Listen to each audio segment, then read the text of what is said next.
Bonjour à tous et bienvenue à cette nouvelle édition de votre magazine La Transparence qui aujourd'hui reçoit Madame Solange Lwachiga à l'occasion des 61 ans d'indépendance de la République démocratique du Congo.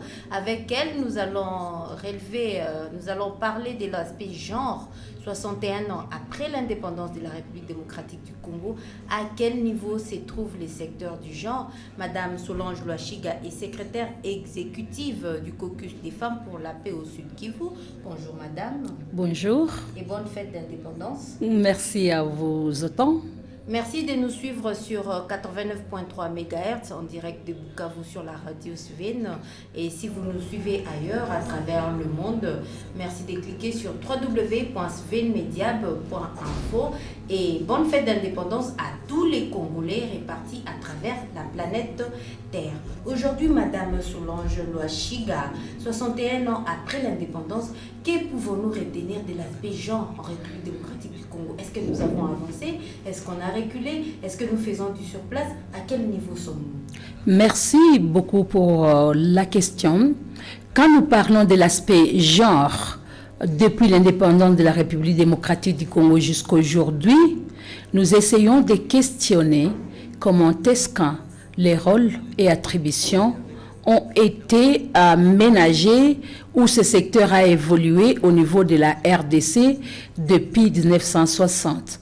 On trouve qu'il y a beaucoup d'avancées parce que quand on regarde dans les secteurs éducatifs, avant l'indépendance, la femme congolaise à cette époque était une femme qui devrait apprendre comment gérer la maison, donc une femme ménagère, et comment préparer à manger, comment soigner les enfants, et d'autres femmes, bien sûr, ont pris le secteur santé pour être des infirmières. Et on va voir qu'avec l'indépendance, l'événement du président fait maréchal Mobutu Sese Seko, bien sûr, le secteur éducatif va s'ouvrir et vers les années 70, on va avoir des femmes congolaises qui ont marqué les temps. À titre illustratif, Madame Sophie Kanza Derez Mémoire, qui a fait des études au-delà, donc elle a fait des études dans les pays étrangers, et c'est une femme modèle jusqu'à aujourd'hui qui inspire les autres femmes.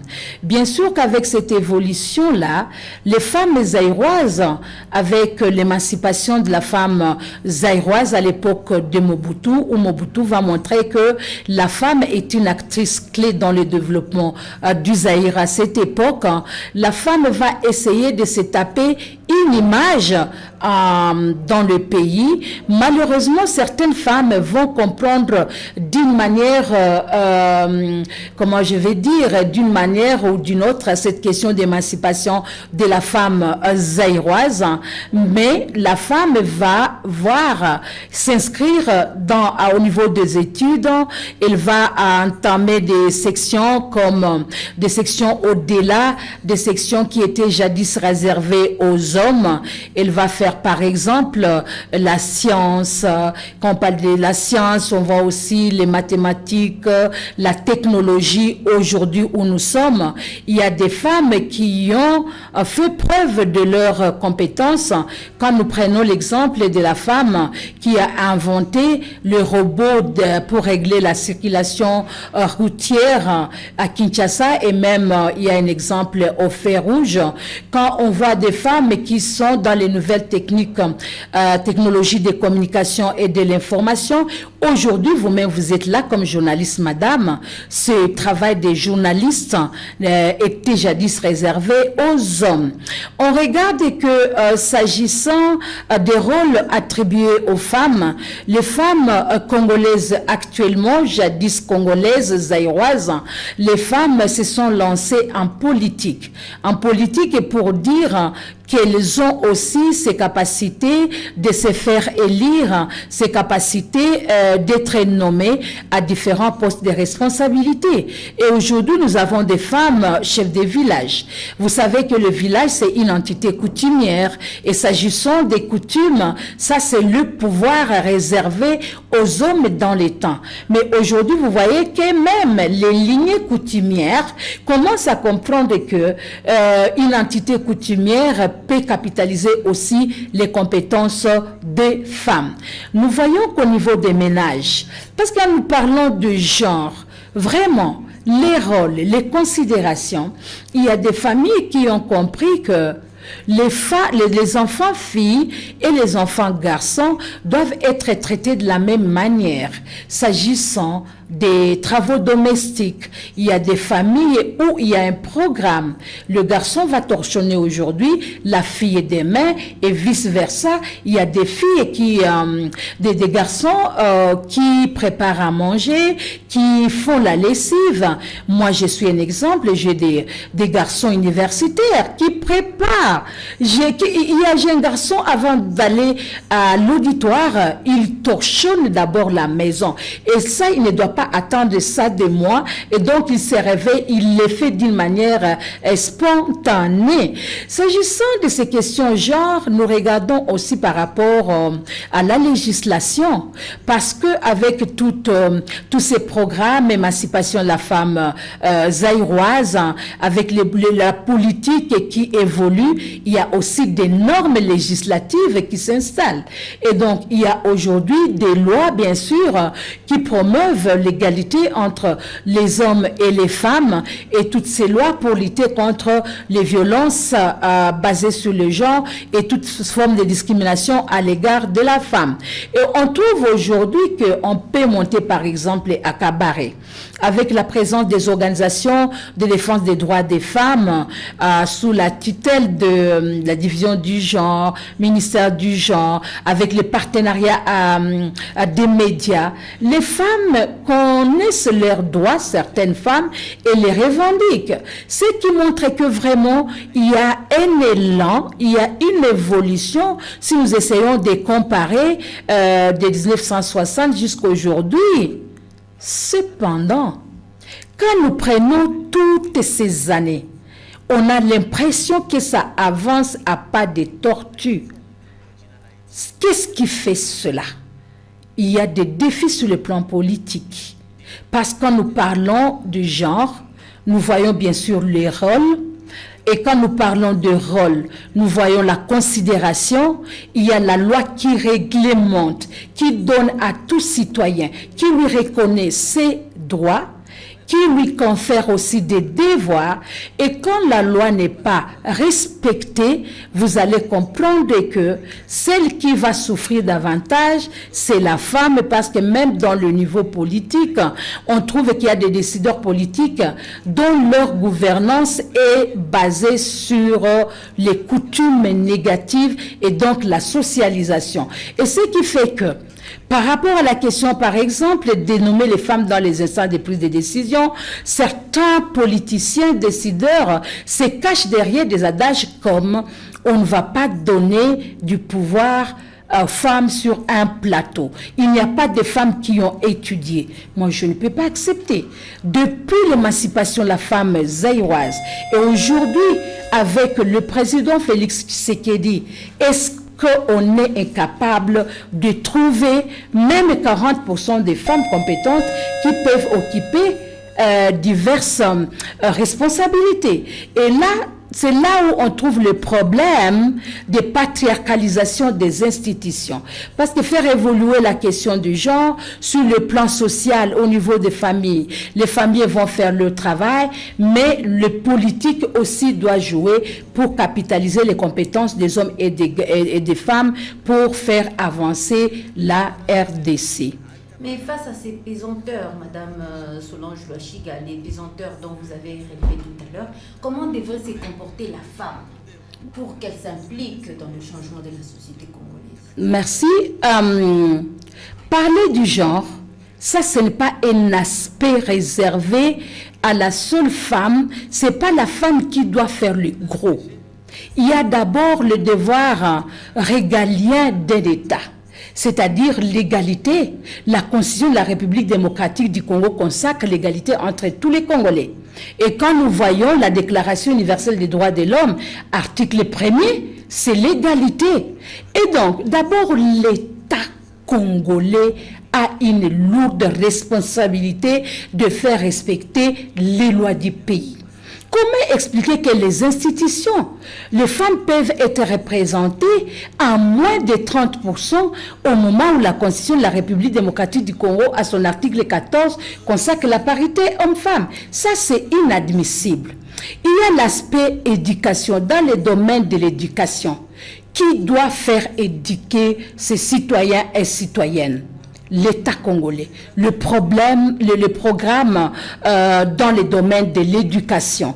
Et donc, faire assez que les hommes et les femmes, les filles et les garçons accèdent à l'école, que ce soit à maternelle, primaire, secondaire, post-universitaire, de la même manière.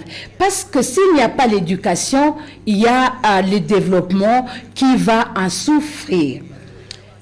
Au niveau de la femme, oui, la femme a un rôle aussi à jouer. C'est-à-dire que la femme, en tant que citoyenne de la RDC, elle doit essayer de comprendre le contexte évolutif, c'est-à-dire se cultiver, chercher l'information, partager avec les autres. Mais ce rôle-là qui doit être joué par la femme, c'est pas toutes les femmes congolaises qui ont ces capacités de le faire. Parce que pour les faire, ça demande certains prérequis. Avoir été à l'école, avoir bénéficié de sensibilisation et de conscientisation. Et là, on est une femme leader au niveau local et communautaire. Et c'est là qui peut drainer les autres. Mais on va trouver que beaucoup de femmes en République démocratique du Congo, à part cet analphabétisme, elles ne sont pas sensibilisées effectivement sur leurs droits. Et donc, la femme congolaise devrait aller vers les autres femmes, les filles qui n'ont pas encore eu la chance d'être sensibilisées par rapport à leurs droits et leur montrer quels sont leurs droits et comment elles-mêmes peuvent se tailler les chemins dans les domaines, par exemple, de l'autonomisation économique, se regrouper avec d'autres organisations, d'autres femmes dans des structures comme les associations villageoises d'épargne et de crédit pour voir comment l'économie, la femme va participer au niveau du ménage, même si cette femme n'a pas eu la chance d'aller à l'école, mais également l'orienter vers des services d'alphabétisation. Les femmes qui ont eu la chance d'avoir d'avoir étudié, d'avoir cette opportunité de se faire, de se faire cultiver. Nous ne devons pas dire que nous sommes à la fin. Parce que la vie, c'est un perpétuel recommencement. On apprend chaque jour parce que la vie est dynamique, il y a de nouvelles donnes. Et donc, nous devons continuer à mûrir des stratégies avec les autres femmes pour voir comment porter plus haut la question des droits des femmes et aux femmes politiques. Parce que les partis politiques, c'est ça le pouvoir. Et le pouvoir, il y a un lien direct avec l'économie, l'argent. Et donc, les femmes qui ont des ambitions devraient comprendre leur rôle dans les partis politiques. D'abord, la question de payer les cotisations.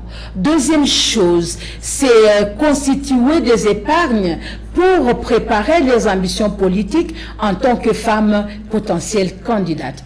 Et la femme en général, nous sommes plus de la moitié de la population.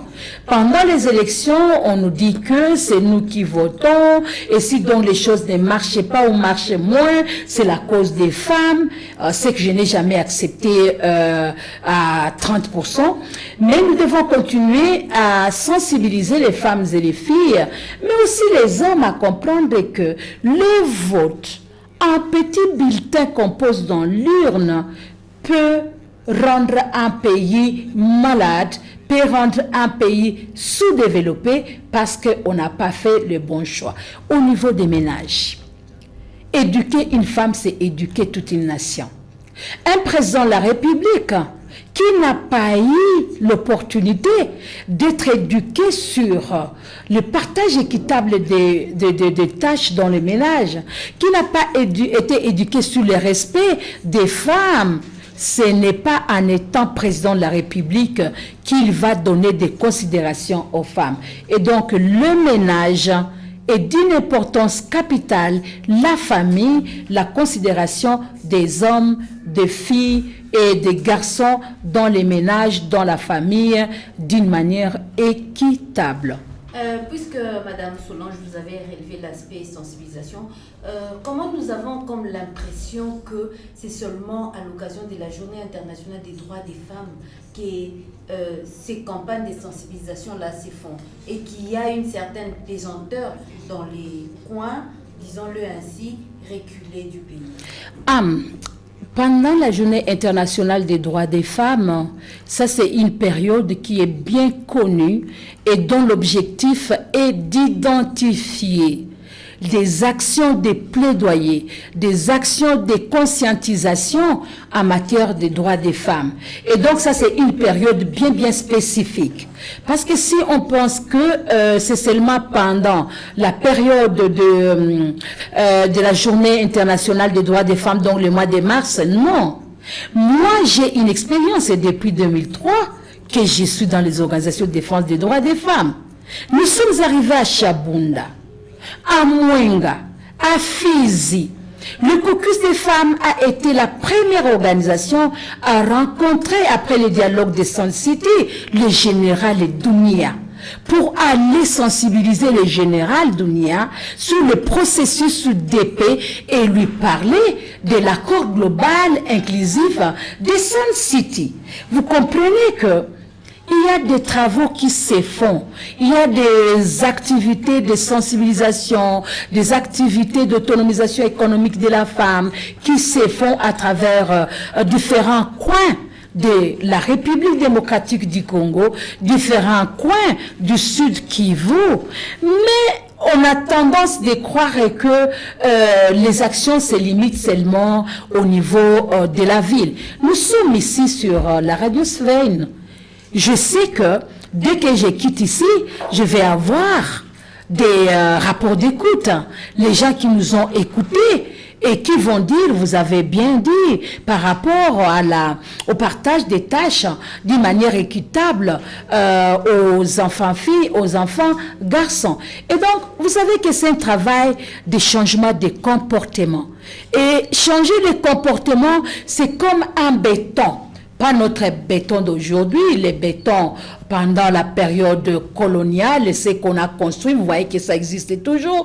Et donc, changer le comportement, c'est comme on était en train de bétonner, si je peux le dire ainsi, de bétonner. Béton dans le vrai sens du terme. Oui, donc c'est un béton et vous devez déconstruire ces bétons.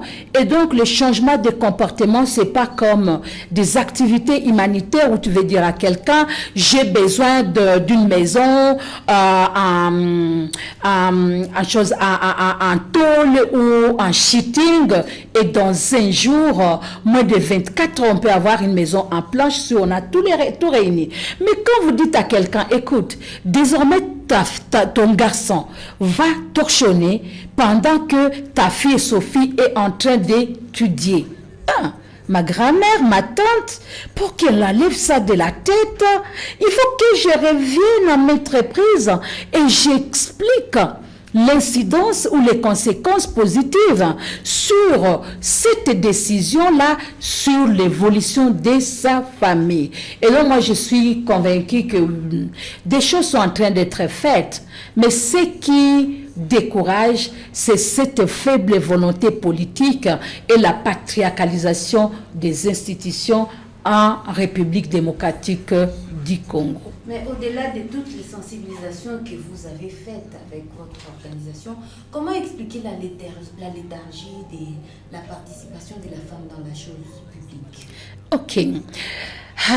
La participation de la femme dans la chose publique. Premièrement, la participation de tous citoyens, c'est un droit. Et le responsable numéro un, c'est le pays à travers les institutions mises en place, les institutions présidence, Assemblée nationale, provinciale, Sénat, commune, mairie, descendant jusqu'au niveau très très local. Et là intervient la question du respect des droits.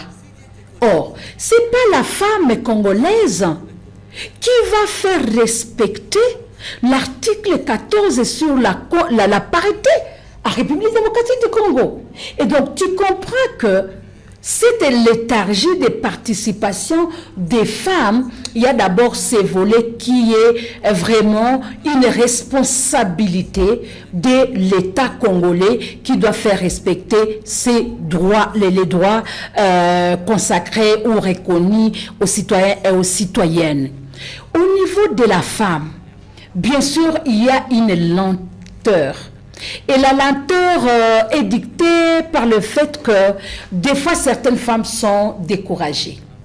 Nous avons été impliqués dans les élections de 2006, ici au Sud Kivu. Nous avons mobilisé des femmes candidates, des femmes qui se sont fait qui ont adhéré dans des partis politiques et qui ont obtenu à se faire inscrire sur les listes électorales. Maintenant, au niveau des élections, elles ont rencontré ces bétons de coutumes, donc de coutumes rétrogrades, la socialisation. Je me rappelle une femme candidate qui avait rencontré un électeur en train de dire « Oh, c'était dans le village. Ah, quelle belle photo !» Mais comment le mari de cette dame peut accepter que la photo de sa femme passe toutes les nuits et les journées ici soit exposée, tu comprends? Et là, je suis en train de te dire, c'est une vérité, je t'amènerai cette candidate. Et donc, vous comprenez que la léthargie, il y a des pesanteurs au niveau des partis politiques. Les partis politiques dirigés par les hommes majoritairement, et en cas d'opportunité, ce sont les hommes qui se servent d'abord. Et donc sur le plan social, l'homme lui a déjà le passeport national s'agissant des élections. Quand la femme va venir, moi je vais solliciter les votes de mes consorts. Quand je vais aller au village, et toi aussi, c'est pas la fille de Lwashiga, c'est là. Est-ce que là où les hommes ont échoué, c'est là? Elle pense qu'elle pourra faire quelque chose. Laissez les hommes continuer à diriger. Vous comprenez, maman Assina. Et donc, ça devient un problème très, très, très sérieux. D'où l'importance de déconstruire la mentalité des hommes et des femmes par rapport à la promotion de la participation des femmes. Bien sûr, la question économique vient. Tu ne peux pas battre campagne, tu n'as même pas un vélo. Ah non, tu n'as pas des photos qui vont résister pendant un mois donc sur les murs, sur les poteaux. Résister à des intempéries. À des intempéries. Non, c'est pas possible. Et donc, certaines femmes, je m'excuse, je les aime beaucoup, je les accompagne, nous les accompagnons avec les médias et d'autres structures. Il y a aussi un problème donc raffiner les stratégies de participation politique. Merci beaucoup, Madame Solange, puisque nous avançons lentement mais sûrement vers la fin de notre émission. Peut-être une dernière question, puisque vous avez soulevé la question de l'article 14 de la Constitution qui consacre la parité 50-50. Vous pensez que c'est possible que la RDC parvienne à atteindre ces 50-50 et à mettre en pratique cette loi? C'est possible. Comment? C'est d'abord identifier les compétences féminines et les compétences masculines. Mais la RDC, les autorités ne connaissent même pas quelles sont les compétences qui sont dans chaque province. Ça, c'est la première chose. Deuxième chose, il suffit tout simplement de ne pas penser que si on respecte les droits de participer, donc de la femme de participer, donc on est en train de piétiner les droits de participer pour un homme. Vous comprenez? Et là, on devient un vrai citoyen qui comprend que les compétences des femmes et des hommes, toutes ces compétences sont d'une importance capitale. Au Sud Kivu, par exemple, lors du gouvernement de Marcelin Kishambo, on a enregistré 48% de femmes dans le gouvernement. Et ça, c'était une résultante d'un plaidoyer que nous avons mené en synergie. C'était pendant toute une année, hein? Toute une année. Mais quand le suivant est arrivé, au lieu de capitaliser les acquis, il est retombé à 20%. Comment expliquer ça? Est-ce que depuis le gouvernement de Chiribanya, de Biaterania, jusqu'à aujourd'hui, le gouvernement de Théo Ngwabidje, on ne peut pas avoir 5 femmes ministres s'il n'y a pas de nouvelles figures. Mais quand même, il y a des femmes qui ont eu à diriger. Et donc, le problème, ce n'est pas les compétences, le problème, c'est la patriarcalisation des institutions politiques et les intérêts égoïstes renforcés par le tribalisme. Merci Madame Solange. Un message aux femmes, particulièrement à l'occasion de ces 61 ans d'indépendance de la République démocratique du Congo. Ah oui, chères femmes congolaises, l'indépendance. Nous devons continuer à nous questionner. Est-ce que nous sommes indépendantes sur le plan politique? Mobilisons nos efforts.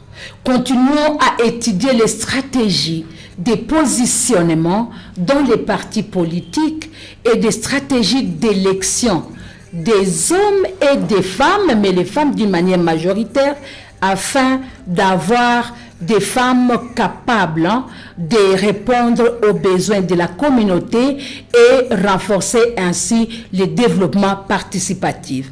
Au niveau des ménages, les femmes qui m'écoutent, maman, mère, considérez les enfants, donnez les mêmes tâches. Donner l'opportunité aux filles et aux garçons d'aller à l'école et étudier, faire l'étude à la maison pour que demain ou après-demain, si cet homme, ce garçon, ton fils, est président de la République, il va considérer et donner de la place à ses citoyennes, donc les femmes et les filles, de la même manière que toi, maman, tu lui as éduqué dans le ménage. C'est par cet appel de Madame Solange Lwashiga que nous mettons un terme à cette tranche des magazines La Transparence. Continuez de nous suivre sur www.svenmediab.info et ici à Bukavu, il suffit de cliquer sur 89.3 MHz à l'occasion de ces 61 ans d'indépendance. J'ai dit bonne fête à tous les Congolais à travers toute la planète. Merci et à la prochaine. No,